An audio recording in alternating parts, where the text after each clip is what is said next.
Bonsoir à tous, j'espère que vous allez bien, que tout se passe bien pour vous. Voilà, je vais faire une petite vidéo pour parler de football parce que enfin, après quasi 2 mois sans football, on a revu des matchs de foot en direct cet après-midi.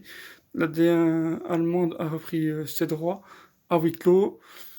Donc moi j'ai regardé Borussia Dortmund Schalke 04. Je vais vous dire un peu ce que j'ai pensé du match, dire c'est qui les joueurs qui m'ont plu et dire mon homme du match. Donc voilà, 4-0, victoire 4-0 du Borussia Dortmund. Dans l'ensemble, victoire logique. Mais le 4-0 est vraiment cher payé pour Schalke, qui n'a pas été ridicule, loin de là, surtout en début de match. Parce que ceux qui n'ont pas vu le match peuvent se dire, oulala, Borussia Dortmund était en démonstration. Mais c'est pas l'impression que j'ai eue en regardant le match. Schalke était la meilleure équipe sur le terrain. C'est créé la plus belle possibilité de but avant le 1-0 de Haaland, plus ou moins milieu de première mi-temps.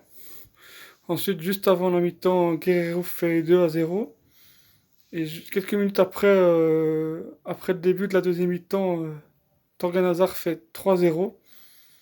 Ensuite, dernières illusions de Schalke se sont envolées et donc Dortmund était plus en contrôle. Ils ont fait le 4-0 plus ou moins après l'heure de jeu et ça en était terminé de ce match. Donc voilà. Pour moi, les joueurs que j'ai bien aimés, c'est Guerrero et Torgan Hazard. Mon homme du match, c'est Haaland parce qu'il est impliqué d'une manière ou d'une autre dans les 4 buts. Il est auteur du premier but. Le deuxième but, il gêne le gardien de Schalke dans sa relance, donc il permet à son équipe de reprendre le ballon et de marquer. Troisième but, ça part d'un contact sur lui, l'arbitre laisse l'avantage. Brandt fait la passe à Torgan Hazard et 3-0. Et il fait l'assist pour Guerrero sur le 4-0, donc pour moi c'est l'homme du match. Et à 19 ans, ce qu'il fait, c'est juste phénoménal.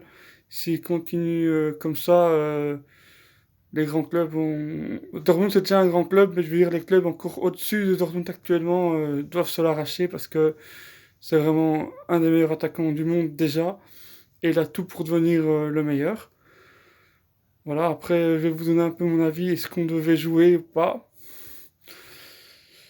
Pour moi, on a bien vu que le foot, ça reste un sport de contact, que c'est difficile de prendre toutes les précautions possibles. On aura un début de réponse dans 2 3 semaines. Enfin, j'espère qu'on n'entendra rien, donc ça veut dire qu'on est sur la bonne voie et que les autres championnats peuvent commencer aussi. Parce que je pense que la fédération italienne, anglaise, espagnole, etc., ils ont aussi regardé comment ça se passait, comment ça se déroulait un match après Covid. Et je pense qu'ils vont décider dans quelques jours, voir comment ça se passe, si la situation permet de rejouer au foot tous les 3 jours, ou s'il faut encore attendre un peu. Donc je pense que c'était un test pour toute l'Europe aujourd'hui, la Bundesliga. Donc voilà. Dites-moi un peu vos avis pour ceux qui ont regardé le match, ceux qui pensent qu'il fallait jouer, qu'il fallait pas jouer. Donc voilà, donnez-moi vos avis. Bonne soirée à tous, mettez des likes et abonnez-vous, vidéo de Tony.